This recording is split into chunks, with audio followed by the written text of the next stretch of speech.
Ayan guys, magpapalit tayo ng oil filter ng ating Rider 150. Palitan natin siya ng washable na oil filter. Ayan guys, buksan lang natin tong 3 bolt dito. Palit tayo ng oil filter. Papalit na rin tayo ng bagong engine oil.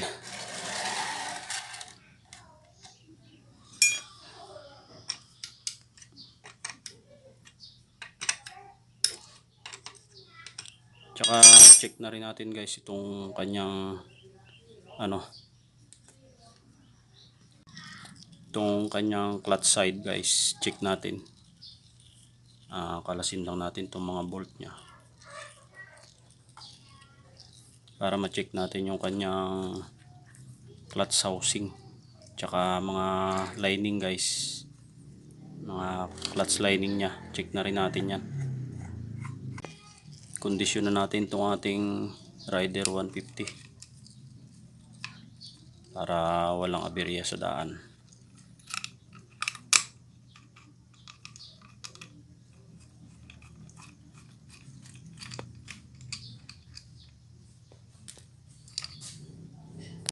Ayan, ito yung kanyang lumang oil filter.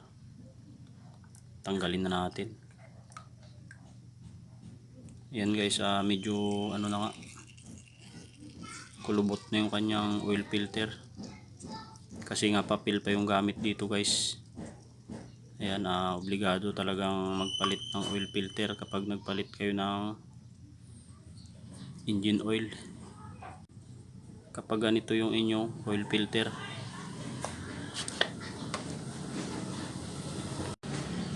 kaya magpapalit tayo ng washable na oil filter guys. Ayan,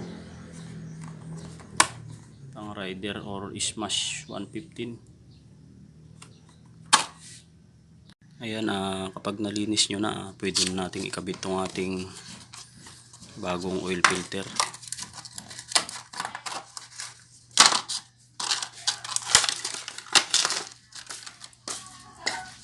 Ayan guys, tsaka yung dito guys, yung pinaka-o-ring nya minsan ay natatanggal yun. Kailangan lang natin ibalik para medyo fit siya dito guys, para talagang salang-sala yung ating engine oil, kasi minsan sumasama yan dito. Ayan guys, ito yung pinaka-o-ring nya. Ayan, ayan, minsan hindi natin to na ilalagay, ibalik lang natin to doon. Importante ito guys, kasi yan dito yan lumalapat, yung guma na yan dito guys, para talagang silyado na hindi makakadaan dito yung ating langis, kundi dito lang sa strainer nya. Yan guys, balik nyo lang yung guma na yan. Ayan, naikabit na natin yung ating bagong oil filter. Higpitan na lang natin to guys.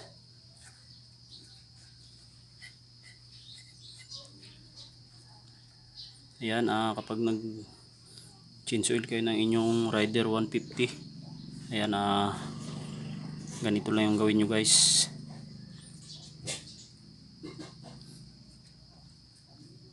Palitan nyo na ng washable na oil filter para sigurado.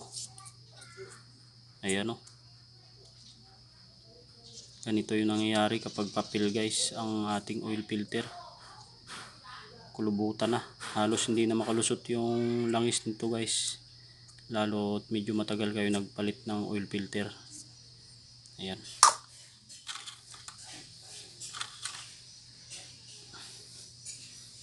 mas maganda to guys kasi talagang lusot na lusot yung langis kapag ang gamit nyo ay itong washable na oil filter. Iwas tayo sa pagkaingay ng ating makina.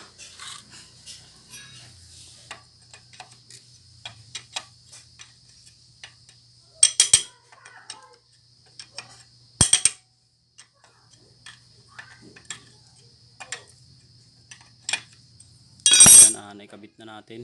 Check rin natin yung kanyang clutch housing tsaka yung mga clutch lining. Kalasin na natin to ating clutch cable para makalas natin tong ating clutch cover, guys.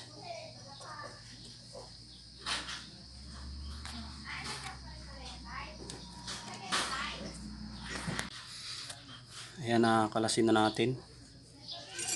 Linisin na rin natin itong kanyang oil indicator dito para makita natin yung langis natin, guys. Ayan, medyo maitim na. Linisin natin yan. Ayan, bago nyo tuluyang kalasin, kailangan may panahod kayo, guys, kasi may matatapon pang langis kasi hindi yan nasa said. May tutulo at tutulong langis dyan, guys. Kaya kailangan may panahod kayo. Tanggalin na natin itong kanyang mga bolt dito para ma-check na natin yung kanyang clutch housing tsaka mga clutch lining kung okay pa.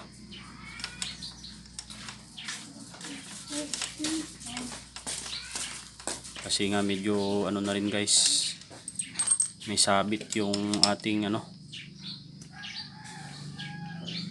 sa pagkambyo, kaya i-check na natin para isang lang bago tayo magpalit ng bagong langis.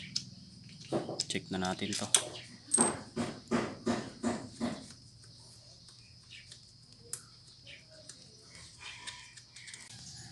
Ayan, nakalas na natin.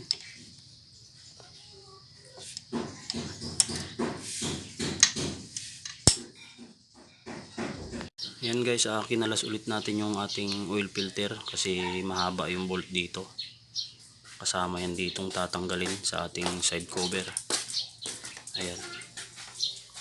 Ayan, pwede natin kalasin.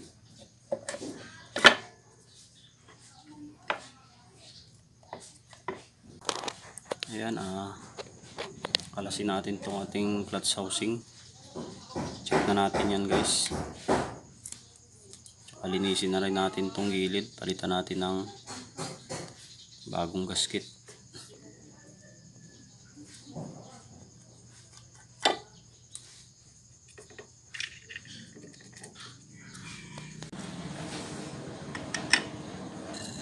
Tapos kalasin natin yung mga bolt dito.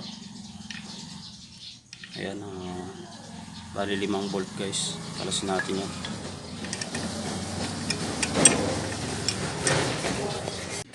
Ayan, nakalas na natin.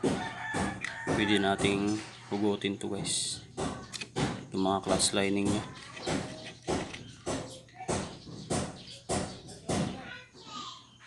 Ayan. Ayan, stock pa tong ating clutch housing, guys. Ayan, mapapansin nyo naman na stock pa talaga yan. Makikita nyo yan dito, guys, sa pinakalock nya kung stock pa or na baklas na. Ayan, stock pa itong ating clutch housing. Yan, may mga tama na rin siya dito ng ating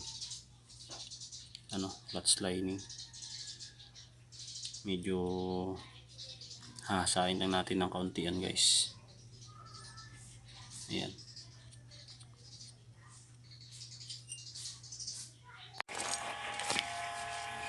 Ayan, kalasin na rin natin tong ating clutch housing. Check natin kung okay pa. Ayan, nakalas na nga natin tong ating clutch housing. Yan guys, wala pa naman siyang kalog. Quality pa itong ating unit. Yan. Okay na okay pa.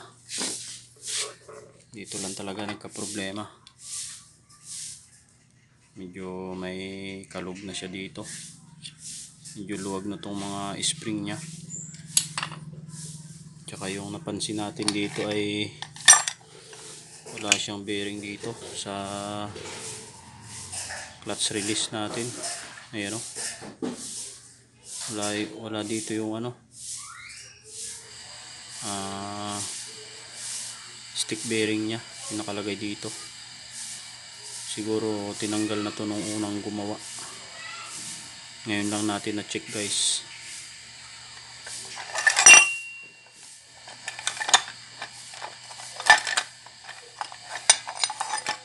Ayan, dito to nakalagay. Ganyan lang siya. Wala na siyang bearing. Ayan, bibilan lang natin to ng bearing. Tapos ikabit na ulit natin. Ayan, palit na rin tayo ng oil filter. Tsaka ito, gawa natin ng paraan kung paano mawawala yung kalog sa, ayan guys, kalog na yung ating mga spring dito. Ayan, gawa natin ng paraan. Kung hindi na magawan, bilan na rin natin ng bago. Ayan guys, lilinisin ko na lang ito. Abangan nyo na lang yung part 2 guys kapag ako'y naka-order ng pyesa sa ating Rider 150. Ayan, quality pa guys.